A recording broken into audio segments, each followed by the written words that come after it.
அஞ்சுருளி தடாகத்தில் ton கணக்கான குப்பைகள் தான் தேங்கி கிடப்பது. கனமழையில் அதிக குப்பைகள் அடித்து வரப்பட்டுள்ளது.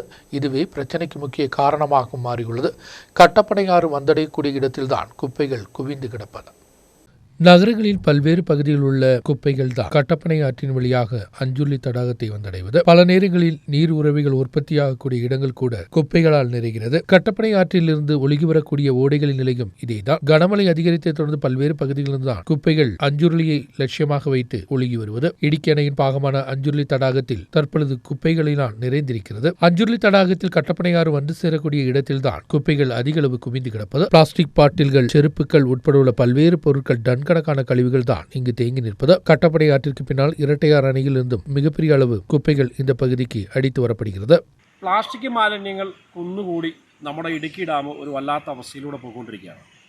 ഇടുക്കി ഡാമിലേക്ക് എവിടെ നിന്നാണ് പ്ലാസ്റ്റിക് മാലിന്യങ്ങൾ എത്തുന്നത്? വാസ്തവത്തിൽ കട്ടപ്പനയിൽ നിന്നും, കട്ടപ്പന നഗരത്തിൽ നിന്നും കട്ടപ്പനയാറിലൂടെ ഒഴുകി വരുന്ന മാലിന്യങ്ങളും അതുപോലെ ഇരട്ടയാറിൽ നിന്നും തുരങ്കത്തിലൂടെ ഒഴുകി വരുന്ന മാലിന്യങ്ങളും ഈ അഞ്ചുരുളി മേഖലയിൽ വലിയൊരു പാരിസ്ഥിതിക പ്രശ്നമാണ് സൃഷ്ടിക്കുന്നത്. ഇതെല്ലാ വർഷവും ഉണ്ടാകുന്നതാണ്. ഓരോ മഴക്കാലത്തും സംഭവിക്കുന്ന ഒരു കാര്യമാണ്. നമുക്കറിയാം, നമ്മൾ പുഴയിലേക്കും തോട്ടിലേക്കും അരുവികളിലേക്കും ഒക്കെ വലിച്ചെറിയുന്ന നമ്മളുടെ തന്നെ മാലിന്യം ഒഴുകി ഇടുക്കി ഡാമിലേക്ക് എത്തും. ഇടുക്കി ഡാമിനെ സംബന്ധിച്ച് വലിയ പാരിസ്ഥിതിക പ്രശ്നങ്ങൾ നേരിട്ടുകൊണ്ടിരിക്കുന്ന ഒരു ഡാമാണ് ഇപ്പോൾ ഈ ഒരു മാലിന്യം ഒഴുകി ചെല്ലുന്നതിലൂടെ. കാരണം ഒരുപാട് ജലജീവികൾ, മത്സ്യസമ്പത്ത് ഉൾപ്പെടെയുള്ള ഒരുപാട് കാര്യങ്ങൾക്ക് പ്രതിസന്ധി സൃഷ്ടിക്കും. അതുപോലെ തന്നെ നമ്മളുടെ പല സ്ഥലങ്ങളിലേക്കും കുടിവെള്ളം ഉൾപ്പെടെയുള്ള കാര്യങ്ങൾ എടുക്കുന്ന ഇടുക്കി ഡാമിൽ നിന്നാണ്. അപ്പോൾ ഈ ഡാമിലേക്ക് ഒഴുകി ചെല്ലുന്ന മാലിന്യങ്ങൾ ഓട്ടോമാറ്റിക്കായി അവിടെ തന്നെ താഴ്ന്നു പോകുന്ന ഒരു അവസ്ഥയാണ് എല്ലാ വർഷവും ഉണ്ടാകുന്നത്. மழைக்காலங்களில் ஒவ்வொரு வருடமும் இதே நிலைதான் அஞ்சுருளிக்கு ஏற்பட்டு வருவது. இந்த பிரச்சனைக்கு தீர்வு காண சம்பந்தப்பட்ட அதிகாரிகள் தேவையான முன்னெச்சரிக்கை நடவடிக்கை எடுக்க வேண்டும் என்பதுதான் கோரிக்கை.